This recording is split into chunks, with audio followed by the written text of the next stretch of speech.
What's up, Internet? My name's Ian Bloom. Welcome to Nerd Finance. I'm your resident financial life planner and huge nerd. In today's episode, we're going to be covering 4 tips to simplify your last-minute benefits decisions. You see, November is coming to a close and Thanksgiving is behind us, which means that if you are still making these decisions, for a lot of employers, you only have a couple days left. As a result, I wanted to cover a couple of tips to make this decision process easier for you, because as it turns out, benefits are very complex. I mean, heck, we've spent the whole month talking about them and we've only covered a couple. So let's dive right in. My first tip is to begin with the end in mind, or think of your perfect world. You see, like a master chess player or a strategist in StarCraft, what you're going to want to do is decide what it is you're trying to accomplish before you go into the benefit selection process. You see, some people love the idea of paying for all of their benefits up front and not having to pay anything out of pocket later, which certainly has some merit. But other folks like to approach benefits from a perspective of how can I get the minimum coverage to make sure that if a disaster occurs, I'm going to be okay, but also save some money that I can use as flexible dollars in the future.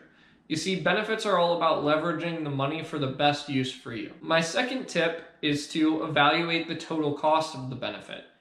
For instance, in health insurance, the total cost isn't just the premium. The total cost is the premium plus the amount you might have to pay out of pocket if you do incur a certain amount of medical expenses.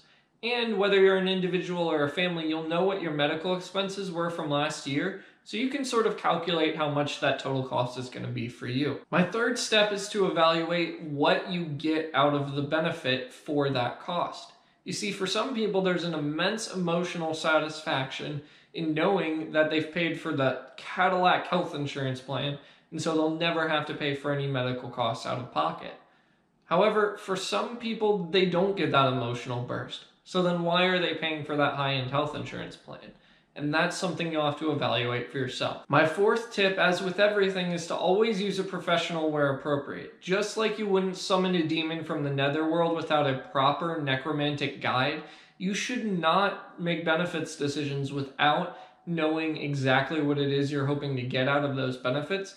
And if you're confused about those benefits, the professional can help guide you through it and talk about what the good or the bad or the ugly are. Myself, as a financial life planner, I often do this for my clients. So if you're feeling confused, make sure to utilize one of us for your benefit. So in summary, the 4 tips are: 1, think of your perfect world and strategize to make that happen. 2, evaluate the total cost of the benefit, not just the premium.